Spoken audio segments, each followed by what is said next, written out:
कि किसी वर्ग में, एक वर्ग है, किसी वर्ग ABCD की भुजा 20 सेंटीमीटर है। एक वर्ग है जिसकी भुजा 20 सेंटीमीटर और इसके चारों कोनों पर 4 आवेश रखे, QA 3 microcoulomb, QB -4 microcoulomb, QC 3 microcoulomb और QD -4 माइक्रोकूलम स्थित है। ठीक, एक वर्ग है और चारों कोनों पर आवेश रखा गया है।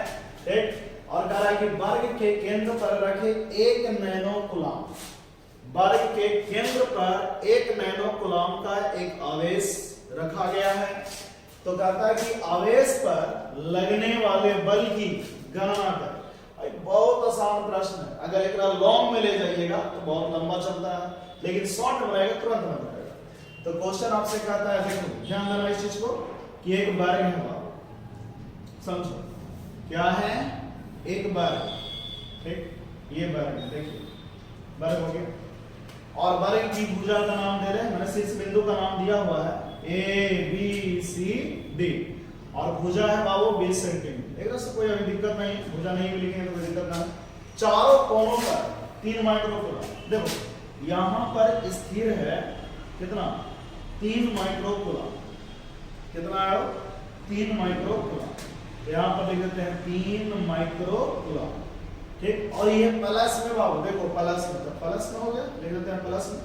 और एक है QB पर -4 माइक्रोकूलम, QB पर यहां पर -4 माइक्रोकूलम। ठीक, और QC पर है 3 माइक्रोकूलम, यहां पर है 3 माइक्रोकूलम रखा गया है। ठीक, समझ गया। और QD यानी D बिंदु पर है -4 माइक्रोकूलम। देखो ठीक, अब इसके बाद कहता है कि भाई एक वर्ग तो था, इस वर्ग के केंद्र मतलब कि कोने पर शीर्ष बिंदु पर 4 गो आवेश रखा गया और वर्ग के केंद्र पर, तो ध्यान दो वर्ग के केंद्र ये हो गया और यहां पर 1 नैनोकूलम आवेश रखा गया है। तो पूछता है कि चारों आवेश के कारण एकरा पर जो बल लगेगा वो हमको रिजल्टेंट फोर्स बताओ। ठीक है, एकरा पर जो परिणामी बल लगेगा उसका मान बताओ। तो देखो सिंपल, ए बिंदु के कारण, देखो ध्यान से देखना, ए बिंदु के कारण बल लगेगा, इधर लगेगा, मान लो बिंदु है तो ए बिंदु के कारण बल लगेगा इधर, एकरा हम बोल देते हैं FA। ठीक, समझ गया। अब C के कारण देखो, C के कारण ध्यान देना, प्लस में AB प्लस में, तो C के कारण इस पर जो बल लगेगा इधर लगेगा, एक डायरेक्शन इधर होगा, एकरा हम बोलेंगे FB। ठीक, अब बताओ FA और FB दोनों बराबर होगा कि ना, ये भी 3 माइक्रोकूलम है, ये भी 3 माइक्रोकूलम है, तो दोनों विपरीत दिशा में अपोजिट डायरेक्शन में है और अपोजिट डायरेक्शन में होने के कारण से FA और FB दोनों क्या हो जाएगा, कैंसिल। तो एक ही दोनों माने दोनों आवेश के कारण इस पर जो लगने वाला जो बल होगा वो क्या होगा जी, वो क्या होगा, FA और FB ये दोनों जो लगेगा बल, नहीं दोनों बराबर होगा, दोनों बराबर होगा तो FA और FB दोनों कट गया और कट जाने के बाद इसका जो वैल्यू आएगा क्या आएगा, 0। तो दोनों आवेशों के कारण इस पर लगने वाला बल जो होगा परिणाम में 0 हो जाएगा। ठीक है, अब सुनो, अब आते हैं -D बिंदु और एक बच गया B बिंदु।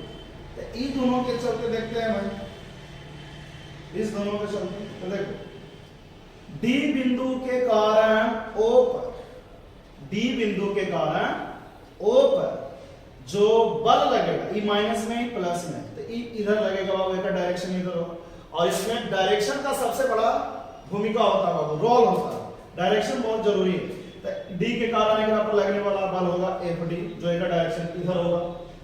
ठीक, बी बिंदु के कारण इस पर जो बल लगेगा इसका डायरेक्शन इधर होगा, FB होगा, E माइनस E प्लस है, अट्रैक्शन होगा, बल इधर लगेगा, विद्युत क्षेत्र मतलब कि सॉरी विद्युत बल इधर लगेगा इधर। ठीक, अब बताओ FB एने लग रहा है, FD एने लग रहा है, लग रहा है कि ना, तो दोनों अलग अलग लग रहा है, दोनों विपरीत डायरेक्शन में लग रहा है और दोनों का परिणाम जो होगा ना, दोनों का FD और FB दोनों का बल का परिमाण सेम होगा।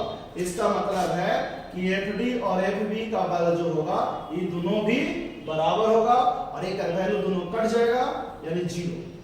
इसका मतलब कुल कहने का मतलब है कि A बिंदु और C बिंदु के कारण एकरा पर तो नेट फोर्स 0 लग रहा है, B बिंदु और D बिंदु के कारण O बिंदु पर जो लगने वाला बल है एकरो जीरो लग रहा है, इसका मतलब ओ बिंदु पर जो रिजल्टेंट फोर्स होगा वो टोटल क्या हो जाएगा, जीरो। आंसर हो गया।